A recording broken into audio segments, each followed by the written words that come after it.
his name is not Patachou. Il s'appelle Babychou, mais ma mère l'appelle Patachou. Elle me dit, il va bien Patachou? Gave you away to the wind. I hope it was worth it in the end.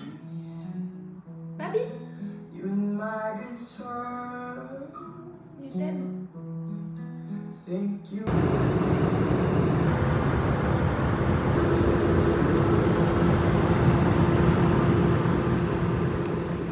Welcome to Turkey.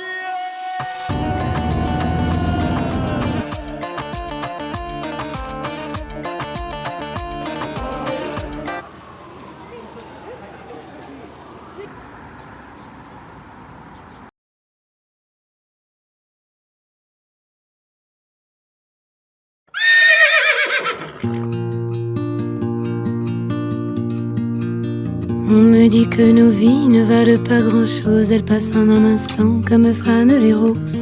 On me dit que le temps qui glisse est un salaud, que de nos chagrins il s'en fait des manteaux. Pourtant quelqu'un m'a dit que tu m'aimes encore. C'est quelqu'un qui m'a dit que tu m'aimes encore. Serait-ce possible alors?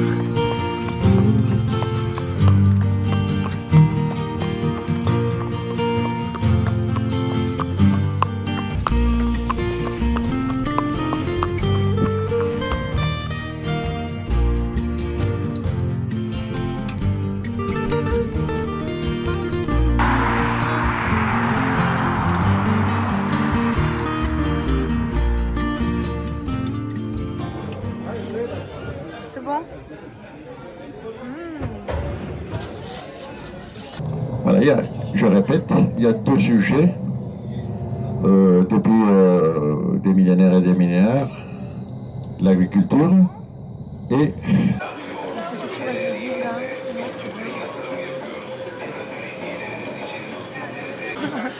Voilà, on n'a même pas courir, on a juste allé le voir. Il y a le papa avec son qui nous regarde. Ah, c'est brûlant, qu'est-ce qu'il a fait? Non, je gâche pas du tout mon plan, t'inquiète. On avait le temps, hein, mec. Mais viens avec moi alors. Viens, tu me suis, tu rentres avec moi. Parce qu'il y a Babychou, il me manque, alors tu vas être mon nouveau Babychou. Viens, regarde, on va promener ensemble. Viens, on va promener ensemble si tu veux. Allez, viens. T'es tout mince. En plus, t'es abîmé sur le côté. Pourquoi t'es abîmé comme ça? Non, mais là, je vais chez les gens. Lopotis, ça dans la maison. T'es trop beau. Oh là là là là, comme tu es gentil.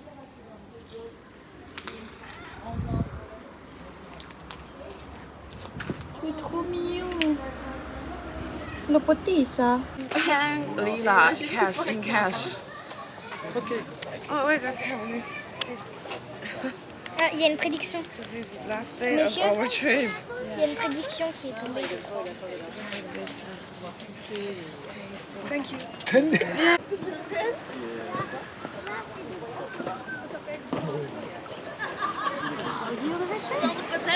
Bon, merci. Je peux aller dans ta vidéo? Vas-y, si elle est belle. Coucou les abonnés. Aujourd'hui on est en Turquie. Tu fais une vidéo?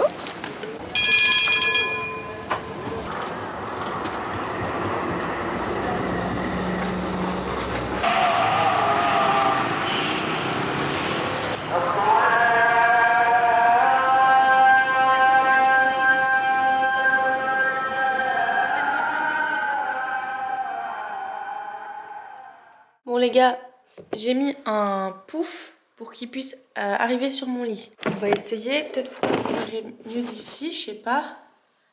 On va essayer à ce qu'ils comprennent qu'il faut descendre par le pouf pour pas sauter du lit, c'est trop haut.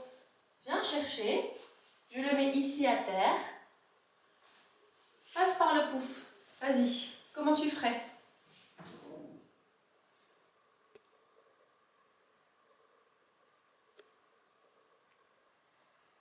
Non, là baby, là. Oh bah non, mais non, mais non, mais... Tu n'essayes même pas. Allez, moi je m'en fous, je vais te dresser, tu vas voir mon pote. Saute. Saute pour maman, saute pour maman. Saute pour maman. Hop, hop, hop, hop, hop. Attends, allez, aie confiance en toi, aie confiance en toi. Aie confiance en toi. Ok, encore. 1, 2, 3. Wouh!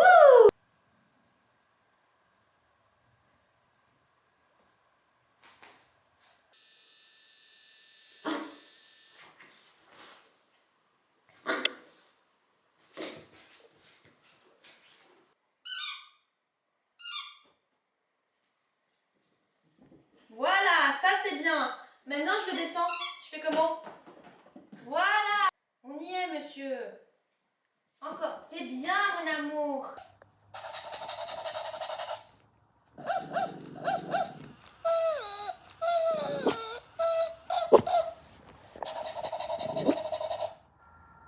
Gentil. Gentil jouet. Hi guys. Comment vous allez ce matin? Nous avec Patachou, on va aller faire une balade. J'ai déjà sorti, il a fait caca et pipi. Ensuite, je vais repostuler à des offres. J'en ai postulé à une ce matin. Je me dis 5 par jour, c'est bien. Dis bonjour, Patachou. Bonjour tout le monde. Bonjour, moi j'ai envie d'aller dehors parce que je me fais trop chier. Je vais chez le psy. Puis après le psy, je vais chez le vétérinaire. Bon, guys. Vous voyez les petites bordures au sol, là? Quand tu te prends, tu sautes. Ça m'arrive tout le temps et à chaque fois quelqu'un qui me voit, c'est trop gênant. Chez le psy, ça me stresse. J'aime pas parler de moi. Il pèse 3 kilos. 3 kilos la bête.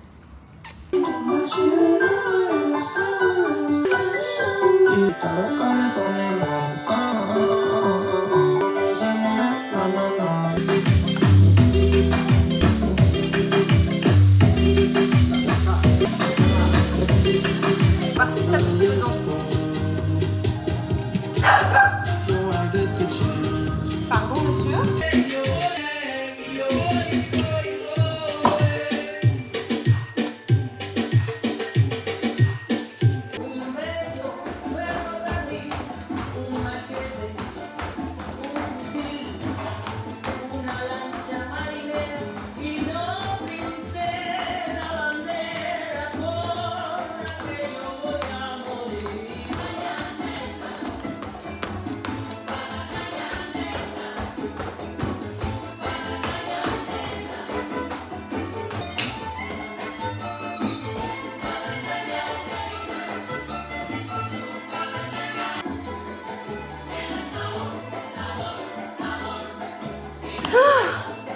Oui, tu vas lâcher.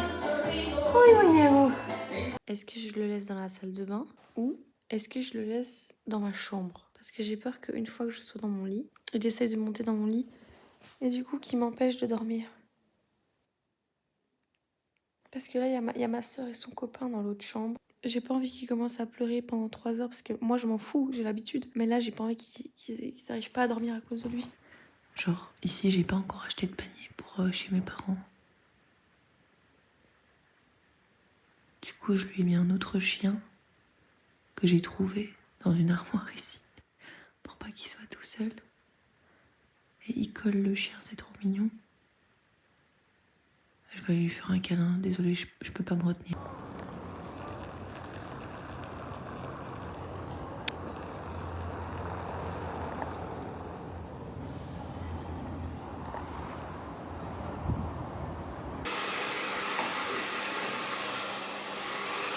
Et voilà, il a fait caca.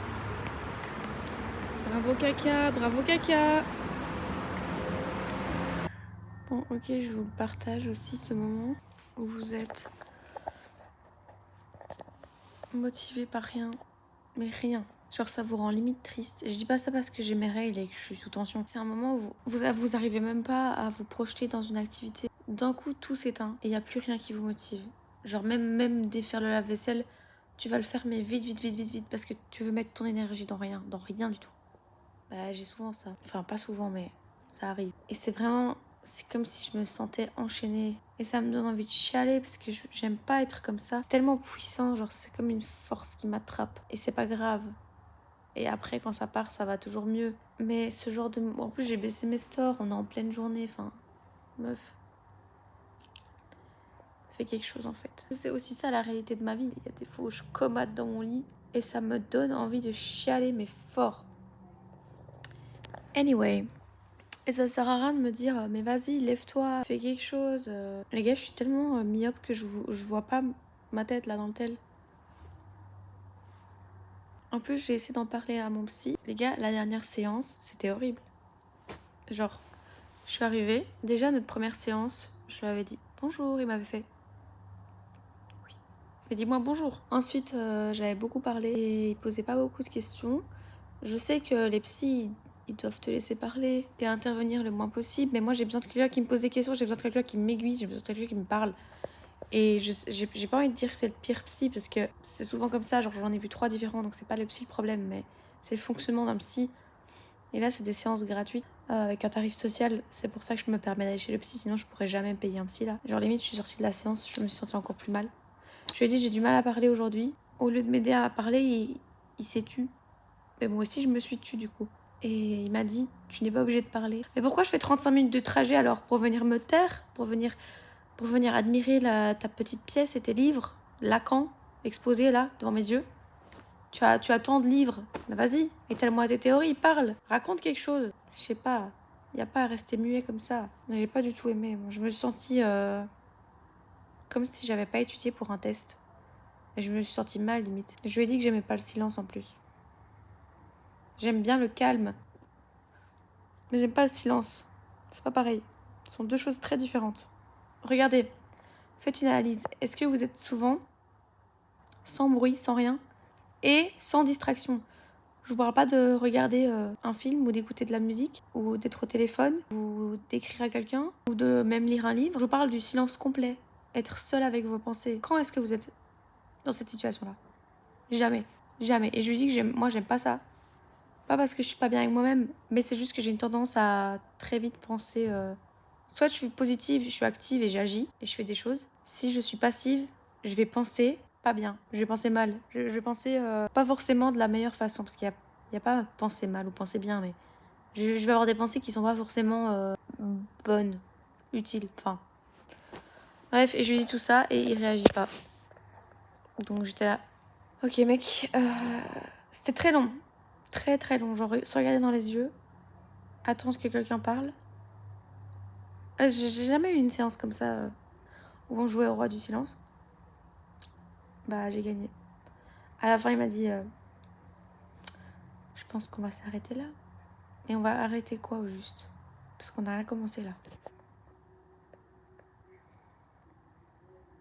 Je suis saoulée, la vérité, je suis saoulée. Ensuite je me suis rendu compte que j'avais hyper peur, mais de tout. De tout. J'ai peur de tout. J'ai peur de l'avion. J'ai peur de sauter en faisant du trapèze. Ma phobie. J'étais tellement excitée d'en faire et je suis montée sur la petite échelle comme ça. Et déjà, rien que de monter sur l'échelle, il y avait tout mon corps qui tremblait. J'arrive en haut, je tiens la barre. Le mec, il me fait « Ah, ça va, tu t'appelles comment ?»« Victoria, t'as quel âge? 25 ans. »« Ah, moi aussi. Ah, super, je me comporte comme un bébé qui se chie dessus alors qu'on a le même âge. C'est très humiliant. » Il me tient par l'arrière comme ça. Il me dit « Tiens la barre. » Et il me dit « Ok, à 3, je te lâche. » Et je lui dis « Non, je veux descendre. » Genre, les gars, la peur de ma vie. Pourtant, c'est pas si haut, hein. Et ça me saoule parce qu'on se rend pas compte. On se rend compte que quand on est en haut. Donc, faites du trapèze, après, on en reparle. Mais la peur de ma vie, les gars, je vous jure, je tremblais comme Bébichou quand il a peur. C'était terrible. Mais au moins, je l'ai fait. Ensuite, l'avion. Mais dans quel état ça me met l'avion, les gars? Enfin, ça me saoule de me plaindre sur l'avion parce que c'est un putain de privilège de prendre l'avion et de voyager. Mais j'ai quand même peur de l'avion. Je lui dis, voilà, j'ai peur de l'avion. J'aime pas ça. Je n'aime pas ça. Encore un truc déraisonnable. Un truc... C'est quoi qu'on dit? Bref. Un truc où la peur l'emporte sur la raison. Mais c'est même pas vrai en plus. J'ai pas peur irrationnellement. Irrationnel. J'ai peur parce que je connais les risques. Je connais les risques. Je sais ce qui peut... En fait, je sais que les risques sont faibles, mais ils sont quand même existants. Comme ça, à chaque fois, on me dit « Oui, mais tu sais, blablabla, ça n'arrive jamais, et blablabla. Et les statistiques, oui, mais je m'en fous. C'est comme C'est comme quand j'ai fait le cheval. Je faisais genre j'ai kiffé et tout, mais les gars, plus jamais. Enfin, genre l'équitation, merci, mais en fait, à tout moment, ton cheval il part en couille. À tout moment, ton cheval il peut s'asseoir, il peut se lever, il peut te faire tomber, il peut. Imaginez, il a un pic de folie. Imaginez, je suis à un moment où c'est un pic de folie. Le cheval, il devient fou. Et j'ai vu plein de vidéos là-dessus.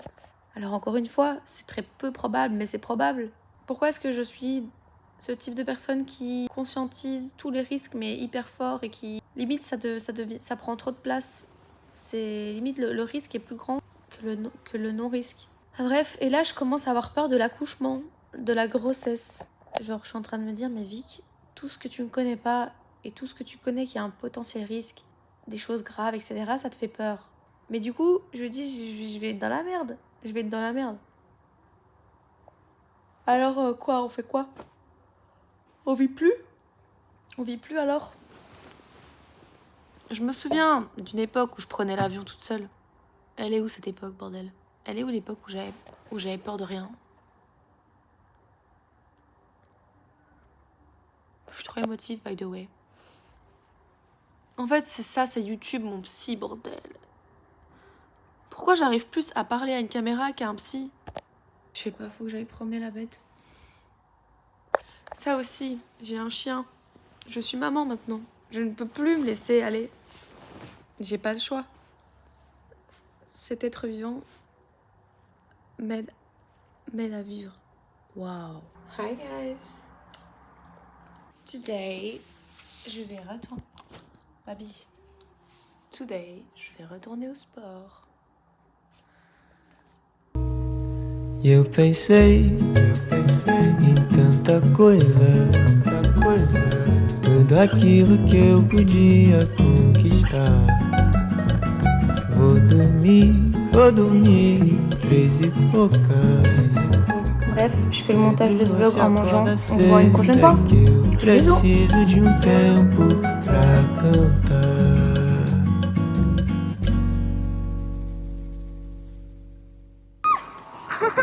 Je t'entends pas, comment ça va? Ouvre les yeux! Ah, au secours, carrément! On appelle quoi, les pompiers? Oui! Et pourquoi? Mais non, tout va bien! Ok, je vais compter jusqu'à 3, et à 3, tu vas lâcher la barre et t'asseoir dans le pied, ok? 1, 2 et 3. Lâche.